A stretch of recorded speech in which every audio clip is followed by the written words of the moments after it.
السلام علیکم ورحمۃ اللہ وبرکاتہ. ناظرین ویڈیو شروع کرنے سے پہلے ودروشی بولتے ہیں صلو علی الحبیب صلی اللہ تعالیٰ علی محمد صلی اللہ علیہ وسلم. ناظرین آج کی اس ویڈیو میں ہم نوح علیہ السلام کی کشتی کے بارے میں بات کریں گے. اس کشتی کا ذکر قرآن مجید میں بھی موجود ہے. ویگیانکوں نے اس کشتی کی ریسرچ بھی کر لی ہے جو ویڈیو میں آگے آپ کو بتائیں گے.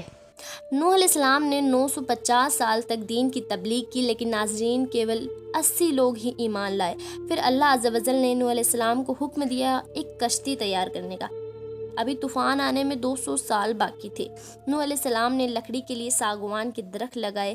یہ درخت 100 سال میں تیار ہوئے.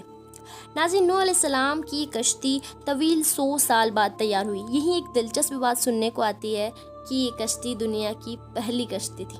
ناظرین یہ کشتی بہت بڑی اور بے مثال تھی لیکن جو طوفان آنے والا تھا وہ بہت ہی خطرناک اور ہولناک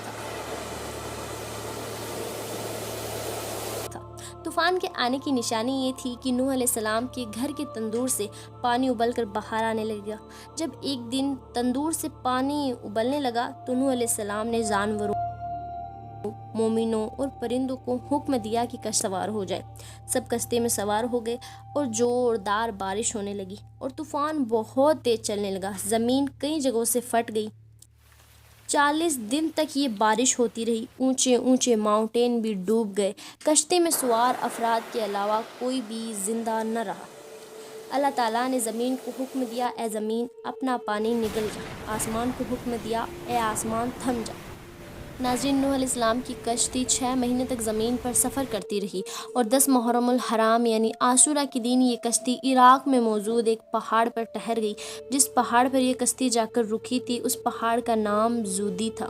یہ پہاڑ عراق کے شہر موصل کی باؤنڈریز میں واقع ہیں. یہ ایک کوہستانی سلسلہ ہے جس کے ایک حصے کا نام زودی ہے. اگلی امتوں کے بعض لوگوں نے بھی اس کشتی کے تختوں کو زودی پہاڑ پر دیکھا تھا. ناظرین نوح علیہ السلام نے کشتی سے اتر کر ایک سوسائٹی تیار کی تھی جس کا نام سمانین تھا. ناظرین اب آتے ہیں سائنس کی ریسرچ پر. سائنس نے جن کشتیوں کی ریسرچ کی وہ 2 کشتیاں ہیں. ایک کشتی ٹرکی میں موجود ہے. چائنیز ماہرین کا کہنا ہے کہ یہ ٹرکی کی ماؤنٹ ایری پر موجود ہے جو کہ برف میں دبی ہوئی ہے. ماہرین کا دعویٰ ہے کہ یہ نوح کی کشتی ہو سکتی ہے مگر ناظرین یہ کشتی چھوٹی بھی ہے اور زودی پہاڑی سے دور موجود ہے اسی لیے نہیں کہا جا سکتا کہ یہ نوح کی کشتی ہے. مگر ناظرین دوسری طرف ایک اور کشتی ہے جو نوح آرک نیشنل پارک ٹرکی نام کی ایک جگہ ہے وہاں پر موجود ہے جو عراق کے موصل شہر سے 500 سے 600 کیمی کی دوری پر ہے. رون وائٹ نے کاربن ڈیٹنگ سے بتایا کہ یہ کشتی 4800 ایئر اولڈ ہے. اس سے کہا جا سکتا ہے کہ نوح کی کشتی ہو سکتی ہے. وائبریشن ٹیکنیک سے انہوں نے دیکھا کہ یہ کشتی کتنی بلند اور اونچی تھی. اس کشتی کے لینتھ ویڈتھ کا میجرمنٹ کیا. اس میجرمنٹ میں یہ کشتی 300 ہاتھ لمبی اینڈ 50 ہاتھ چوڑی اور 30 ہاتھ بلند اور اونچی تھی. ناظرین ایک طرف کتابوں میں آتا ہے کہ یہ کشتی 300 گج لمبی، 50 گج چوڑی اور 300 گج اونچی تھی. اس میں 3 فلور تھے جس میں 3 دروازے تھے. اس کشتی کے نیچے کا حصہ پرندے کی پیٹ کے جیسا تھا. ناظرین ایک اور اسی ایریا میں انسانوں سے بڑے پتھر ملے. رون وائٹ نے بتایا کہ یہ پتھر کشتی کا لنگر ڈالنے میں کام آتے تھے.